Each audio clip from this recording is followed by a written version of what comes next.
Everyone. Welcome to Budding Gardeners Go Green. I'm Morgan. I'm the operations manager at the Garden Club of Jacksonville. Joining me today is Corinne, our marketing and membership manager, and one of our event ambassadors, Elsa.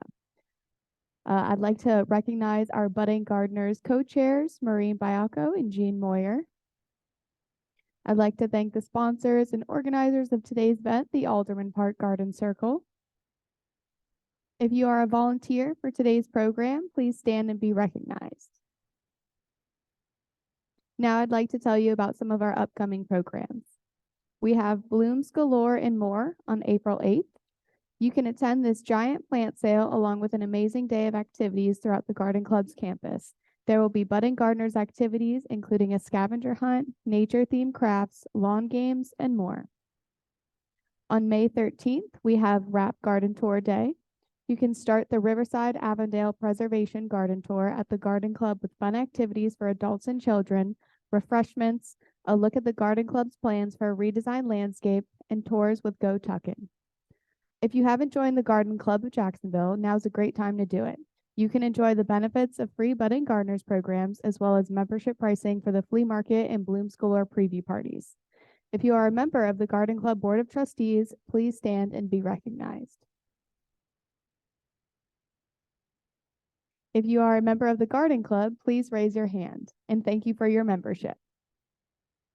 After a short presentation, we have 3 activities today. We have a planting activity, an art activity, and another art activity. Afterwards, we will have a small snack.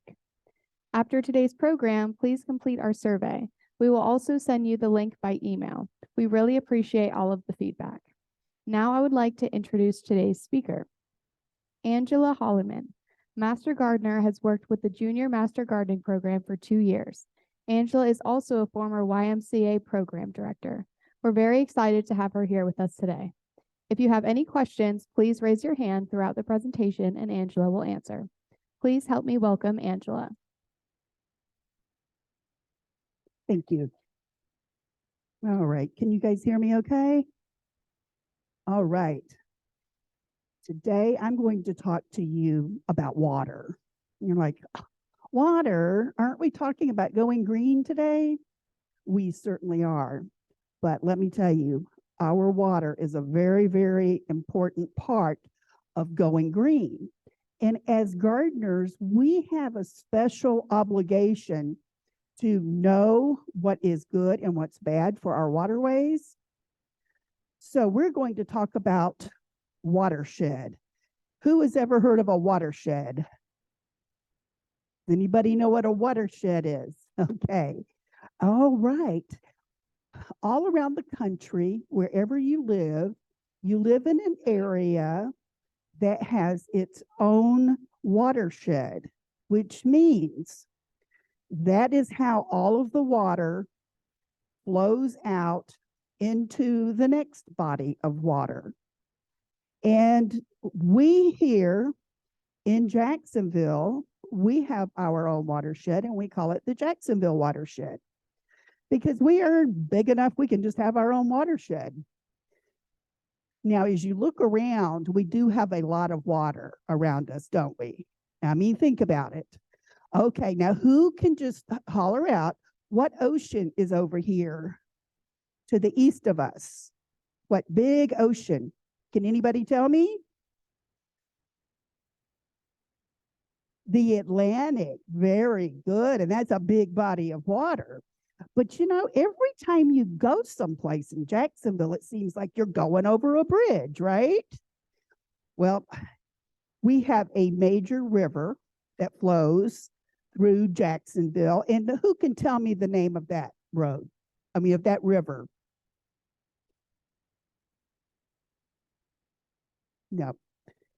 It starts way down by Orlando, and it actually flows from south to north. And what did you say?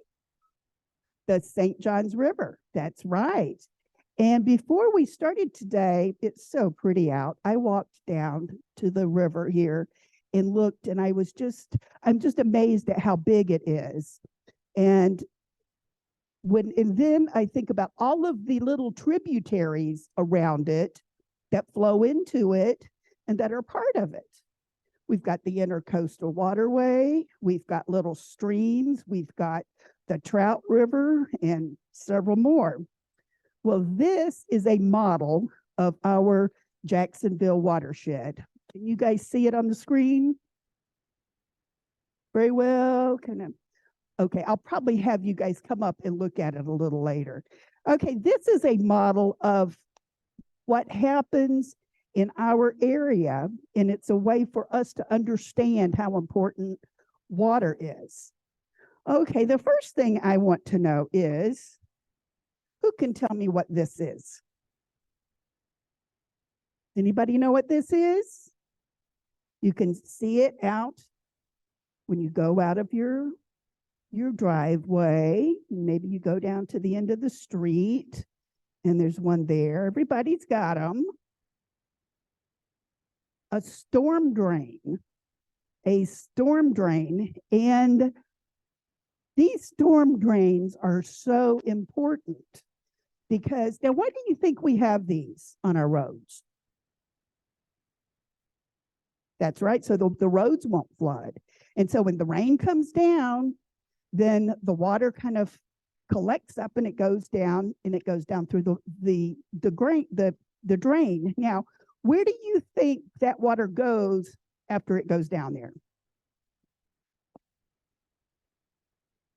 It goes to the watershed, yeah. But you think it just immediately, boom, goes out to the Atlantic Ocean? Yeah, it takes a while. It's got to travel through the streams, through the rivers, through the intercoastal, and eventually it spills out into the Atlantic. So now let's talk about why it is so important for us as gardeners and good citizens to make sure that the water that's going down this drain is only the rain, okay? We want to keep everything else from going down there. Like, have you guys ever seen anyone sticking things down here that's like trash? Yeah, that's not good. And so if there's trash out on the sidewalks of the road, it can end up going down. So we're going to talk about all the different ways the water can affect what happens then in the end whenever it gets back out into our waterways. Okay, first of all, we have some farming around at Jacksonville, right? I mean, you don't see a lot of farms, but when you get out in the country, like over Clay County and some of the rural areas, you will see the farms. You'll see all of the equipment out there. You'll see the animals, and they're raising food. We've got to have good food to eat. And so these farmers, they're using chemicals on the fields, and they know how to apply it. And so for the farmers, they've been trained. But we've got people who live over here in houses. We've got lots of neighborhoods, don't we? Lots of neighborhoods. So let's talk about what happens when you move into a house and all the responsibilities you have. Well, when I first got married and we moved into our new house, I was so excited. I wanted to have a really pretty yard, just like my dad always did growing up. So I was going to take care of the yard. That was my responsibility. So I thought, I don't really know what I'm supposed to do. So I went down to the hardware store, talked to the guy. Okay, what you need to do now is put fertilizer on there. So, which kind? Which kind's the best? And so, of course, I got a great big bag of it. And came home. I didn't read the directions. Those directions are really small on those bags. And so I just poured fertilizer all over the yard. Some of it spilled onto the neighbor's yard, and it was on the sidewalk. What do you think happened when it rained? It all went flowing down the sidewalk into the street, down the watershed. And those fertilizers are not good for our waterways. In fact, a few years ago, apparently the St. Johns River got so polluted with chemicals, and maybe some of you remember this, it turned green. Does anyone remember that? You remember it? I don't think you were born yet. But that kind of green is not the kind of green we want, okay? So it was so toxic. There were algae that had grown there, and just by breathing the air that was around it, just make you sick.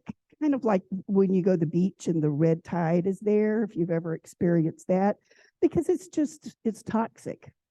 So that was a really big problem, but it got the attention of our leaders in the city. And so that is why now we're doing educational programs, trying to teach people more about which chemicals they should use, how much.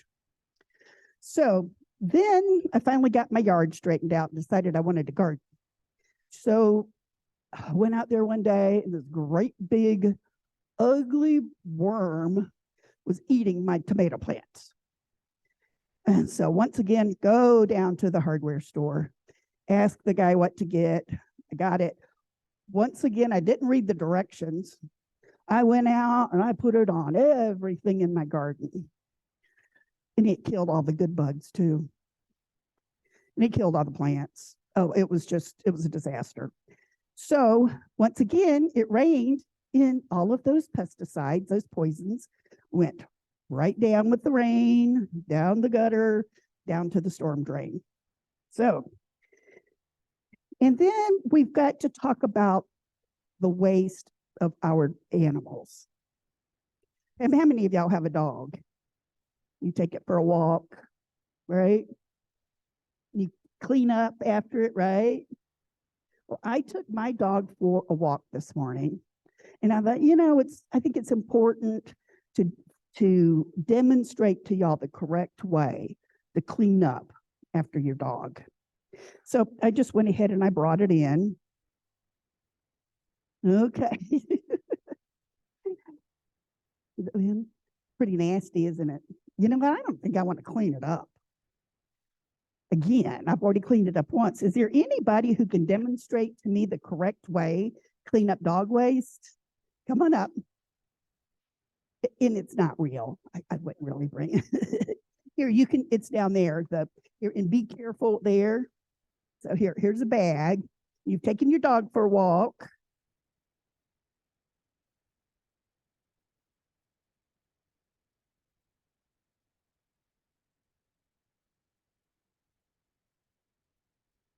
All right, look at that.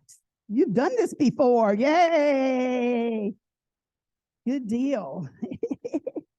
Okay, and then where does it go after that? You just throw it on back down on the yard? Yeah, some people do that. Here, I'll take it. Thank you. Thank you. Good job. Okay, and in the county of Duval, there is an ordinance that you must pick up your dog's and cats' waste. You must. Even if it's in your yard, you're supposed to be picking it up. Now, I don't think there's a dog poop police running around doing that, but hopefully just by knowing that will stop some people. But once again, what happens, the dog poo ends up down here, going down the drain and out into the waterway. So let's just think about it a little bit. When all of this stuff gets out into the Atlantic and you go to the beach and, that's where it's at. So, don't you like a nice clean beach? And if you go fishing, go boating, you don't want to be out there with everybody's trash. So that's why it's so important, and especially as gardeners, because there's so many of these chemicals that end up in our waterway, and that's what causes so many problems.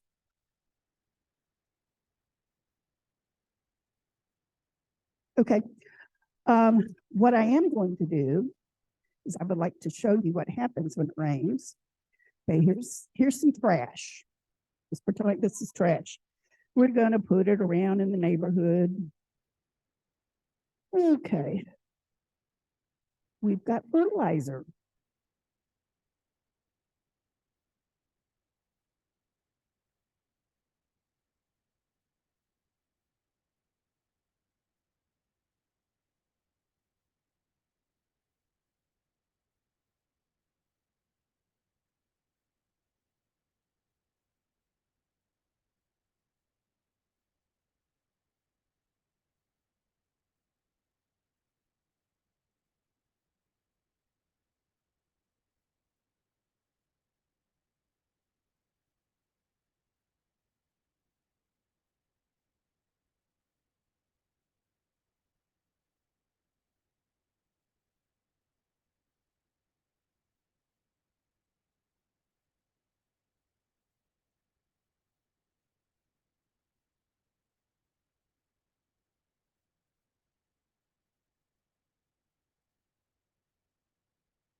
Okay, I must have mistakenly turned it off. Okay, I've got some people going to help me. Okay, y'all be careful with that.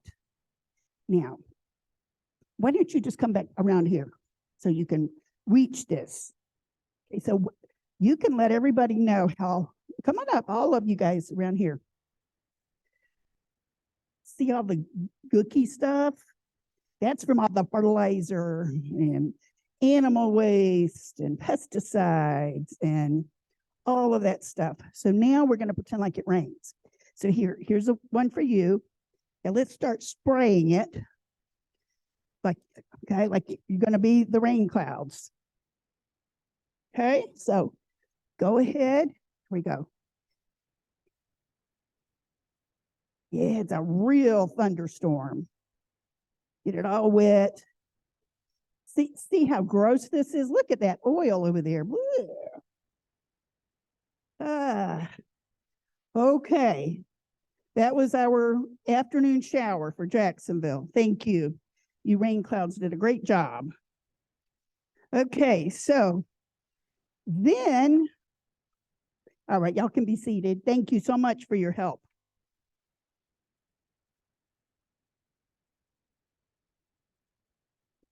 And then what I'm going to do is I'm going to drain this in a little bit and y'all can see what the water looks like now after we've had all of this. So thank you guys. And do you understand how important it is for us to take care of our water to keep us green? And we don't want the algae kind of green.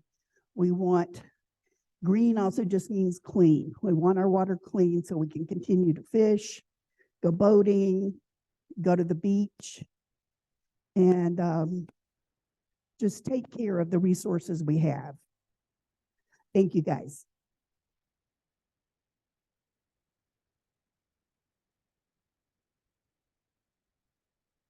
Any questions? Okay. Okay.